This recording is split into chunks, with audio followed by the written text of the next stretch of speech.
Hello and welcome back to On the Break. I'm sure you've been waiting for this. We're actually getting at this a lot sooner than I would have expected, but I'm here with Mike and Joel. It's been a long time since this duo has gotten together and come on the show with me to talk about some NFL football or really anything for the matter. And both of you guys, I'll start with Joel because it's been a few days. How you doing? I'm doing good. I mean, listen, man, I just witnessed one of the best weekends of football I think any of us have seen in a really long time. Yeah. So I'm doing really good. I'm sure Mike's doing very well as well. How you doing, Mike? Great. Like Joel said, nothing really else to say. That was probably the best weekend of football I've ever seen in my life. Everything was exhilarating. Quarterback play was great for the most part. It came down to the wire. And yeah, let's just jump into it. We got a lot to talk about.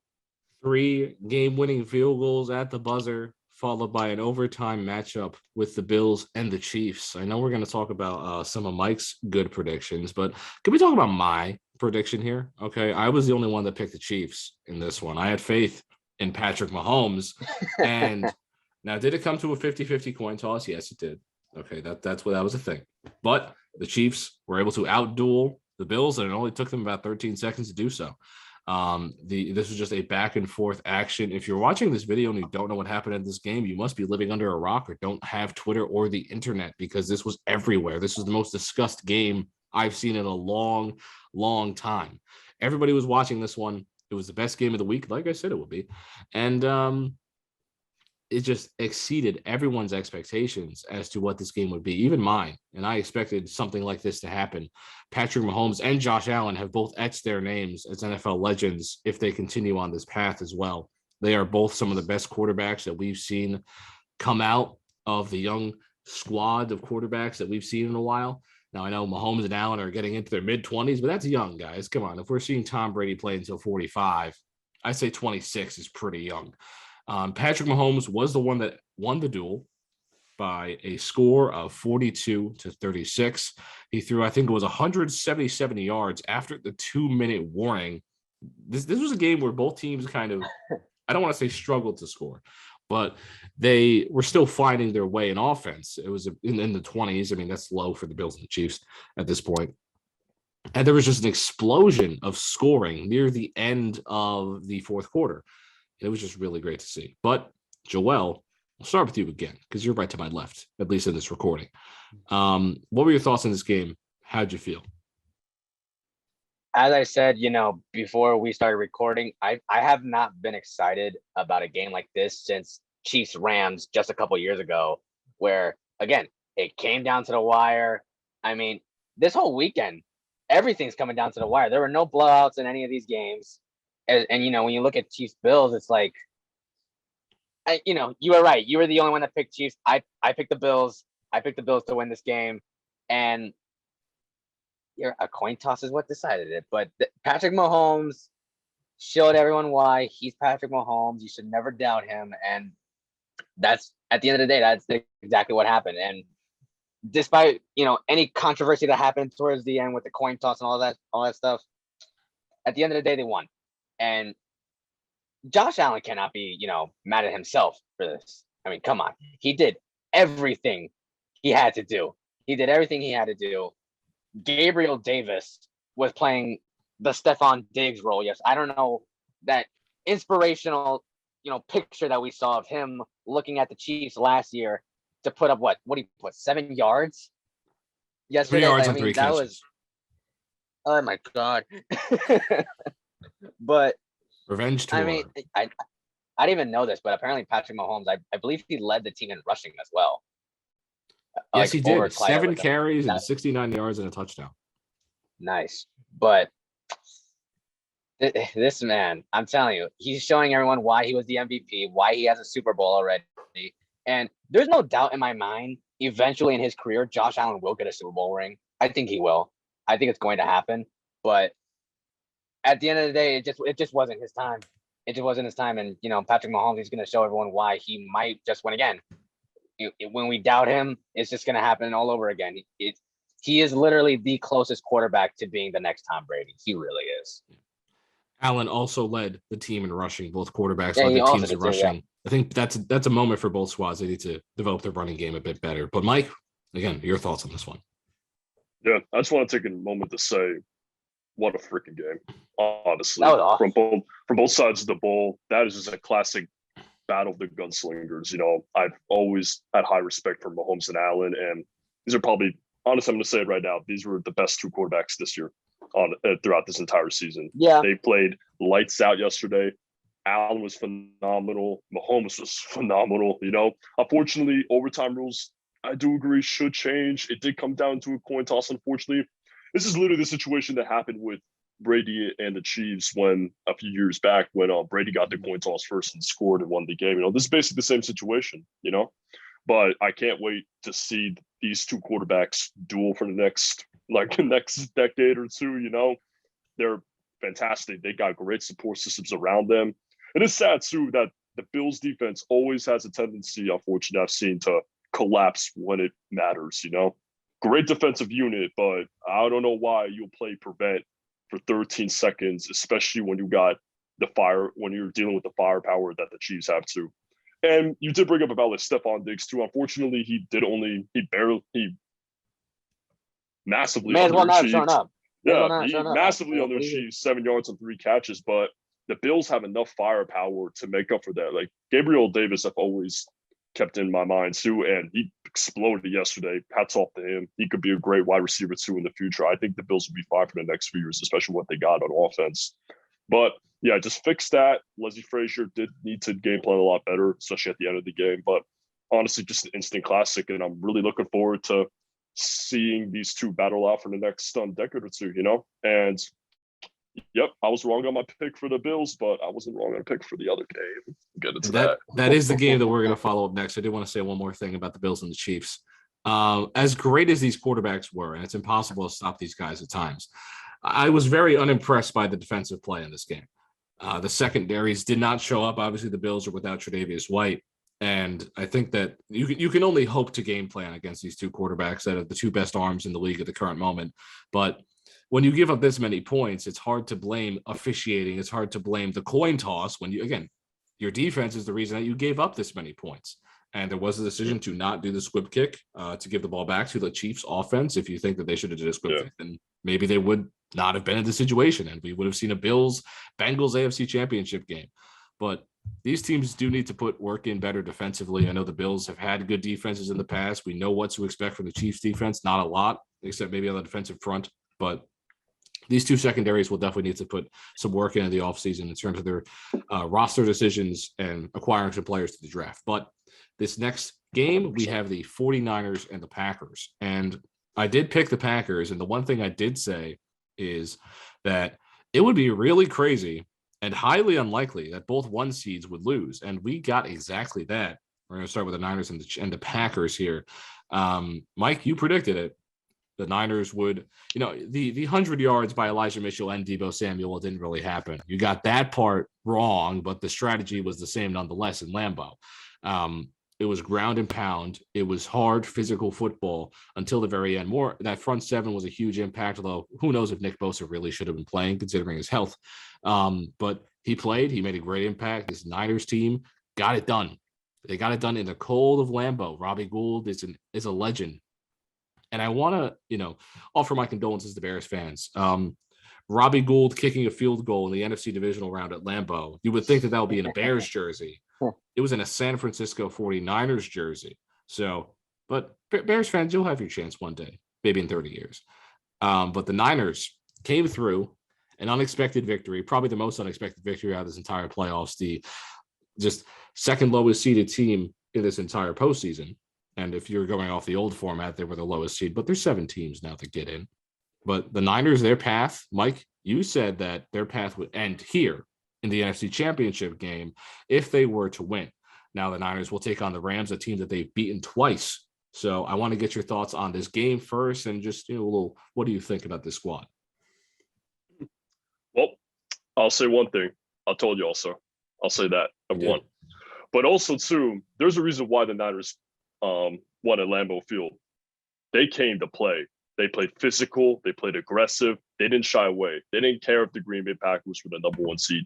They didn't care if they had Aaron Rodgers at the quarterback. They wanted to win, and they had more desire. They had more play. They just had more, and at the end of the day, just more desire to win. They grounded and pounded at the end. They tried to keep the ball out of Garoppolo's hands, considering the improved Green Bay secondary. I did say he would throw a pick, and he threw a really bad pick towards the red zone. That could have been a game changer, honestly, if they went down and scored. This game probably could have been 20-10, maybe, or 17-10. This would have been out of reach for Green Bay, given how atrociously Aaron Rodgers and that offense produced. But I'll say this too. There's a reason why Aaron Rodgers is 0-3 against the 49ers in crunch time.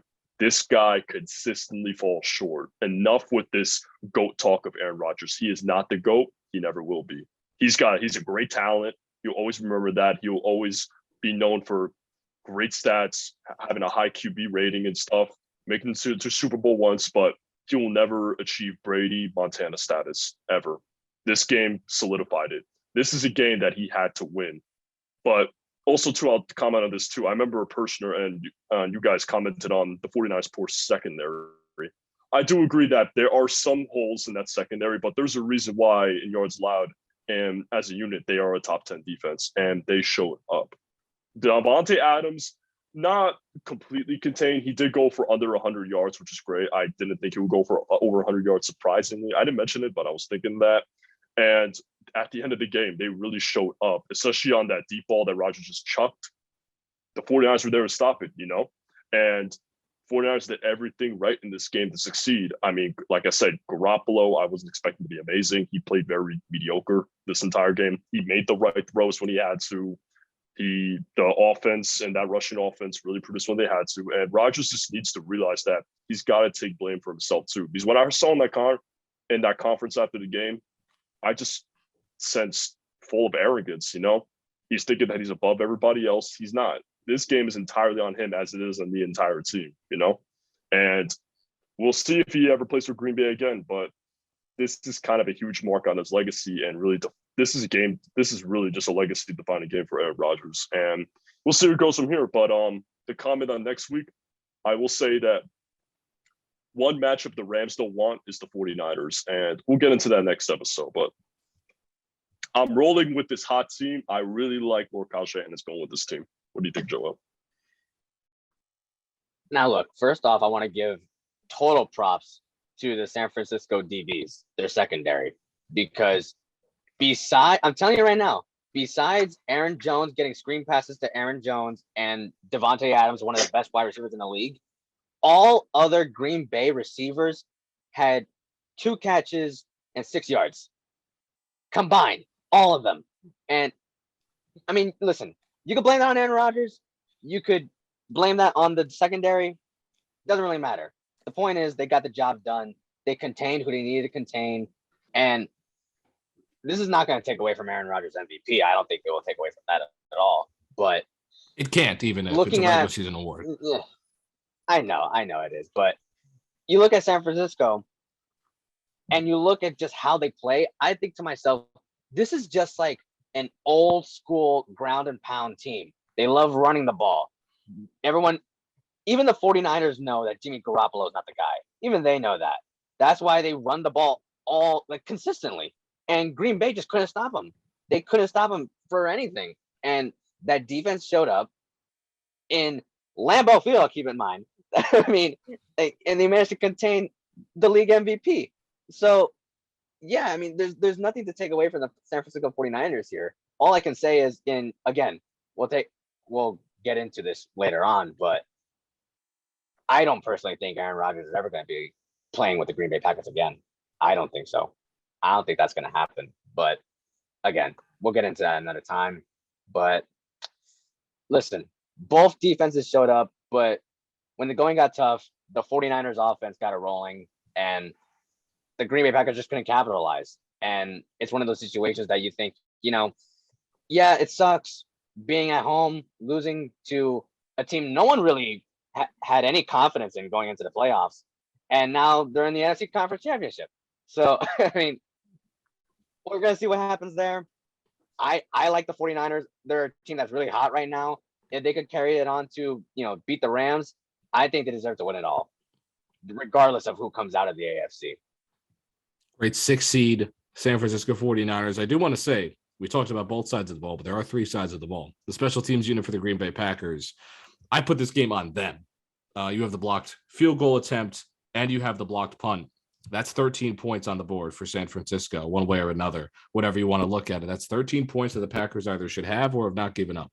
And that's the difference in a 3-point game. So they have the worst special teams in the league if you go by the rankings. And that's what came to bite them at the end of this season.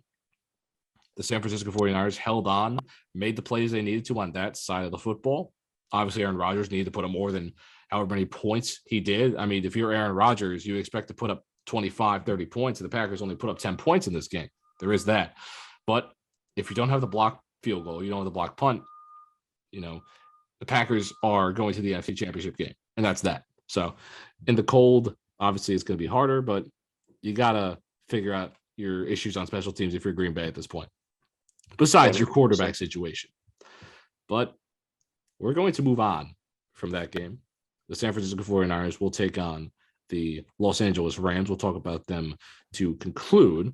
We're going to go really quickly into the Bengals at the Titans, the second 1 seed to lose in divisional round weekend, a team that I don't think a lot of people expected the Titans to win this one. I feel like more people expected the Bengals to take this game, and they went out and did it. Not in convincing fashion whatsoever. It took a game-winning field goal to do so, but King Henry, he was there. He had a solid game for his situation, but he wasn't King Henry. He wasn't the one that we kind of expected to come into. I mean, Dante Foreman led the team in rushing rather than Henry. If he was 100% at this point in the season, maybe this result would have been different. It probably would have been considering the score. But at the end of the day, Ryan Tannehill, he didn't do enough. 3 interceptions. Joe Burrow, he did plenty. No touchdown passes, but over 300 yards, almost 350 yards in this one. Joe Mixon, 14 carries, 54 yards, and a touchdown. Jamar Chase, he is that dude as well, over 100 yards receiving. This Bengals offense did everything it had to do. And obviously, I do like this Bengals defense quite a bit, but Ryan Tannehill cannot have the performance that he did. And I might, I like Ryan Tannehill, but he's never been a playoff performer in this sense.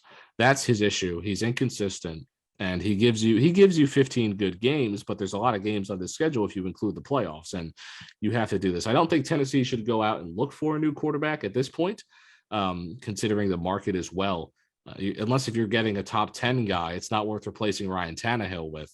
But I don't know what the issue really is for the Titans. I think it's more the Derrick Henry injury, but they need to do some work. They're close. They're really close to competing with the Chiefs and the Bills, but they're not there yet. But the Bengals, they will be competing with the Chiefs. They're going to take them on because they won this game. Mike, what are your thoughts on this game? Because it was a really great game between two really great teams who deserve to be there. Bengals came out on top. Yeah, I mean, at the end of the day, this is what I was concerned about. Henry not being 100%. Who do you put the game in the hands of? Ryan Tannehill. And Ryan Tannehill is not the guy to trust to put the whole game in. 3 interceptions. First play of the game, he throws an awful pick to Jesse Bates. Like, literally gives it to him. It's ridiculous. And it's sad, too, because you do got great receivers on the outside. Obviously, aging Julio Jones, but you also got A.J. Brown, You got literally everything you need. Your offensive line is not bad. It's pretty solid.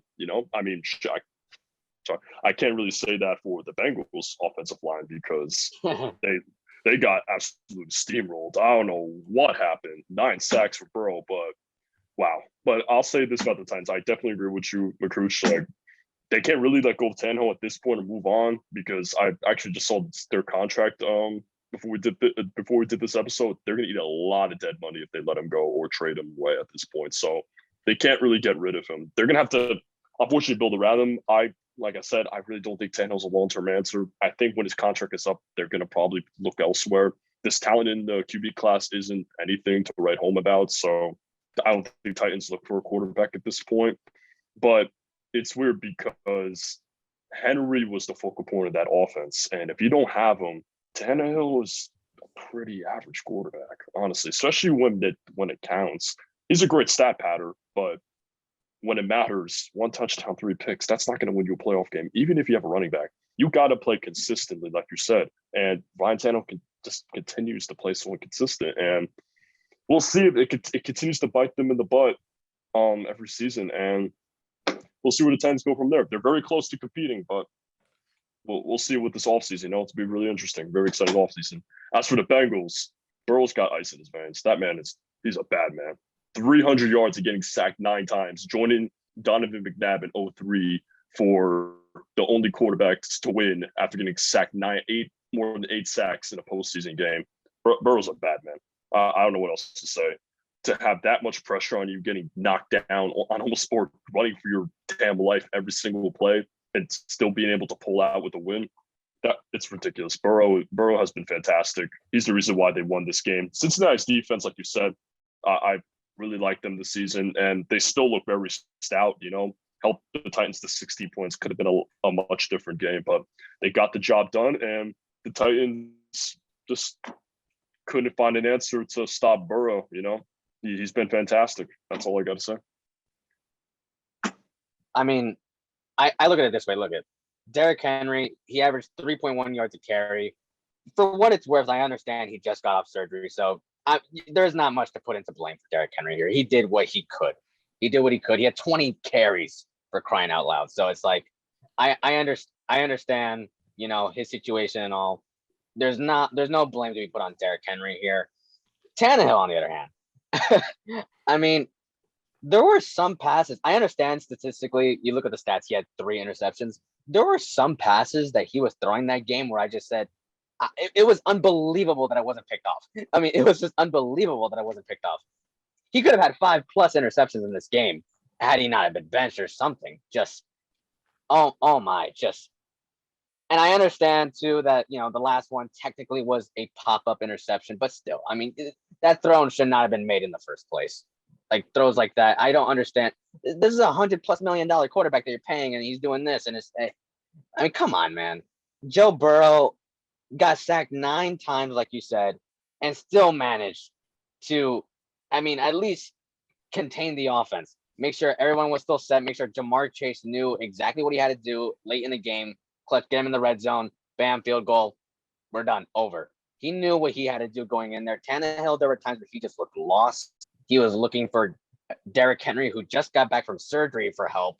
And it was a situation that it just wasn't going to end well. It wasn't going to end well looking at how this game started.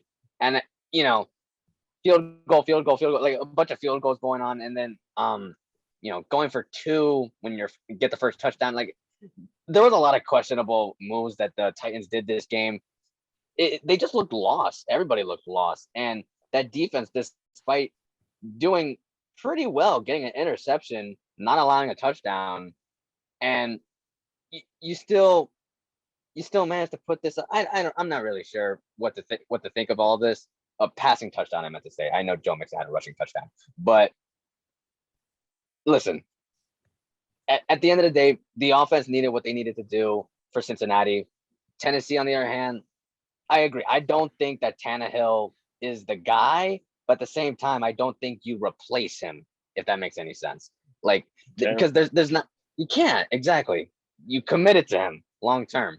So the best thing you could do for him now is just to try to get him more comfortable, get him maybe a star tight end. I know Ferkster not exactly as, you know, the guy there, but it came down to a situation where they needed Tannehill to show up, and he just couldn't do it. It just wasn't going to work out. And, you know, before this game, I did predict that the Bengals would win, just because I knew ultimately the game would come down to Ryan Tannehill, and was he going to show up? And if he's not going to do it once before, he's not going to do it again. It's just not going to happen. And yeah. I don't blame Derrick Henry for any of this. I don't blame, you know, that Tennessee defense. Tannehill is where it starts and where it ends. There we go. The Tennessee Titans, I think this was a bad game by Mike Vrabel. Got outcoached by Zach Taylor somehow, and that's kind of the Bengals' weakness there. He like might Zach win Taylor. Coach of the Year. He might. He might win. Really might. He might win Coach of the Year. Yeah, it's really the coaching there. I do like Zach Taylor. I don't think he's at the level of like an Andy Reid, Shanahan, those guys, but he's done enough to get the job done. I don't think that'll be gone anytime soon. He's developing and getting a lot better as a coach. This game also showed the weakness of the Bengals offensive line.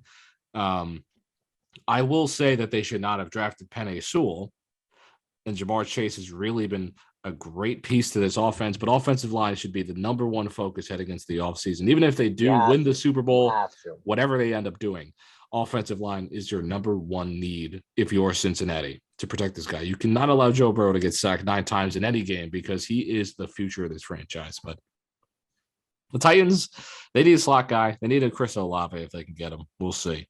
We're going to move on to the Los Angeles Falcons and the Tampa Bay Buccaneers. Well, not really the Falcons. They found a way to win, but a 27-3 lead. Tom Brady did some Tom Brady things and almost came back, but Los Angeles was able to come out. Matthew Stafford had a deep ball to Cooper Kupp with just a few seconds remaining and showed that he is clutch and he is a Hall of Famer. At the end of his career, he will be. If he retired today, it wouldn't be, but at the end of his career, he will be a Hall of Famer. Matthew Stafford is that guy. Cooper Kupp is that guy. Tom Brady, he's on his way out. He's probably got one more year, though. This is a great game, though. I was very happy to see this game, the comeback, everything, the storylines. You know, that moment if you're going, Tom Brady's going to do it again, then Matthew Stafford says, I can do it too. 30-27 is your final score in Los Angeles. Now, this team, one of my favorite squads to watch. And they have a lot going for them. They have the best roster. It all came together. So, Joel, I want to get your thoughts on this game because the Rams finally did what they had to do, and they put this team together.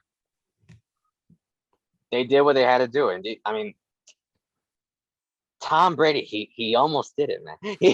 He almost did it. He was so close, man. But listen, when you got the greatest quarterback ever throwing 54 times in this game, and you're hoping for a comeback. The comeback did happen, but at the end of the day, Cooper Kupp, man, just embarrassed that entire secondary. He's showing everybody why he almost broke Megatron's record. Almost. He was a triple crown winner this year, leading in receiving yards, catches, touchdowns. I mean, it was just like this game. I did say that the Bucs were going to end up winning just because I could not see myself betting against Tom Brady. I just couldn't see that happening. But to start off this game, listen, obviously Tom Brady did not have the greatest start. Everyone saw that to start off this game. And you're right. It was giving off some, Falcons flashbacks. I want to see what would have happened if they lost this game and what would have happened with Matthew Stafford. Just so much would have happened. It wouldn't have even been his fault at the same time, too. I mean, 4 fumbles from that team, Cooper Kupp being one of them, Cam Akers being 2. That's, oh my God. This was a very exciting game. They all were. All these games were very exciting. But looking at Leonard Fournette getting 2 touchdowns, the running game got going, things were starting to pick up, but Cooper Kupp just silenced them at the end. Just absolutely silenced them. There was nothing much that they could do. I'm not exactly sure how much time was left on the clock at that point, but it is really disappointing to see how this is how it ends for now. I understand that there's the possibility of Tom Brady retiring. I don't think he's going anywhere. I don't think he's going anywhere. I don't think that will ever happen. He's going to play till he's 100. I mean, come on. But listen, running the ball, Cam Akers, I mean, the man tore his Achilles just, 5 months ago? Yeah. And he comes back and, oh, my God. The best Achilles recovery in the history of sports, besides like Dominique I've never Wilkins. seen anything like that. I've never seen anything like that in my life. Odell had a decent game, 6 catches, 69 yards. It was really good. Everybody played well across the board, really, looking at receiving wise, but it just came down to the wire. Matt Gay, he, former Buck, is now the reason why they're out of the playoffs. And now they're going on to potentially be in the Super Bowl. They're facing the 49ers, obviously we'll get into that soon, but this is not a situation that the Bucs would imagine themselves being put in. The Rams, on the other hand, kudos to them. They got the job done at the end of the day. That's all you could do. Mike, according to Zoom, we have about 4 minutes, so I'm going to ask you to keep this one as quick as you can. Yeah, I only got a few comments. Joel pretty much said some things I wanted to say. I'll say, what an overrated secondary do the Bucks have? Wow. Winfield got absolutely torched. He almost gave up the freaking touchdown, honestly. If he didn't get lucky and stop him. Cup almost ran away with it. Brady mounted a comeback. He showed why he's the GOAT. Played towards the end, obviously, not at the beginning, definitely not. Played a hell of a game. Stafford is fantastic. I'll say one thing, though. The Rams, great all-around roster, but their kryptonite is waiting for them in the championship game. And I think the Rams were hoping to get the Packers because I think they would have beat the Packers in the championship game. But now they got a date with the worst enemy. So we'll see. Great game, though. Great game. Predictions will come later in the future. We'll get those out there for you, whether it's in a video or on our Twitter. We'll see what happens there. Make sure to follow everything. I'll try to link the social medias this time for On the Break. But it's been great sitting down talking with you guys, and we had a great divisional round of football. Hopefully, the championship games will provide some of the same excitement. I don't think they will, because usually when you have one great round of the playoffs, the next one is quite disappointing. But you know what's not disappointing? Episodes of On the Break. Okay. We will probably be more entertaining than some of these NFC championship games. Hopefully not. Hopefully not. But this was one of the best rounds of playoffs in any sport in history. Hopefully it continues for the rest of our lives and yours. This is On the Break. Thank you so much for watching. The NFL is wild. We're going to keep covering it all for you. But again, this is On the Break. I'm John, joined alongside Joel and Mike yet again. Thank you for watching. We will see you all later. Go Niners. Go Niners. Not really.